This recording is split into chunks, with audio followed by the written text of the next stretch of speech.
গুলো বেশি। আল্লাহ পাক রব্বুল আলামিন এমনি সময় ফেরেশতাদেরকে ডাক দিয়ে বলবেন, ওহে ফেরেশতারা, তোমরা দেখো এই বান্দার আমলনামায় কোনো নফল ইবাদত আছে কিনা। যদি নফল ইবাদত থাকে, আজকে ফরজ নামাজের ইবাদতের মাধ্যমে সে জান্নাতে যেতে পারতেছে না।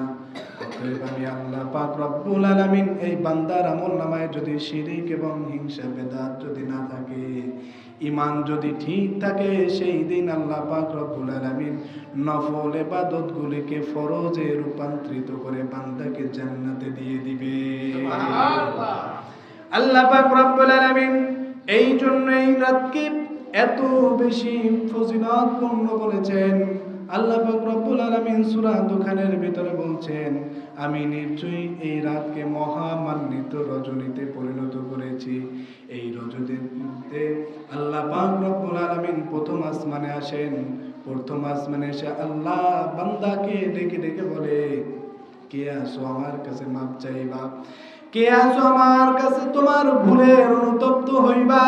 কে আসো আমার কাছে তুমি অন্যায় যে কাজ করেছো দুনিয়ার মানুষ জানে না, সেই দুনিয়ার মানুষ যারা জানে না, অতএব আমি আমার কাছে আসো, আমি তোমাকে মাফ করে দিব। আল্লাহ তো বলেই দিয়েছেন, লা তাকনাতু মির রাহমাতিল্লাহ।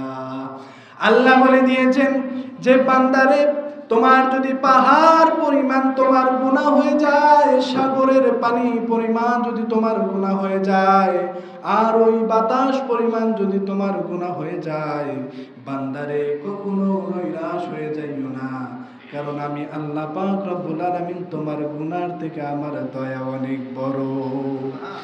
আমি আমার দয়ার মাধ্যমে আমি তোমার গুনাহগুলোকে মাফ করে দিব। শুধু বান্দা তুমি আমার কাছে চাও, আমার কাছে চাও, আমার রহমত থেকে তুমি নৈরাশ হয়ে যাইও না। আল্লাহ পাক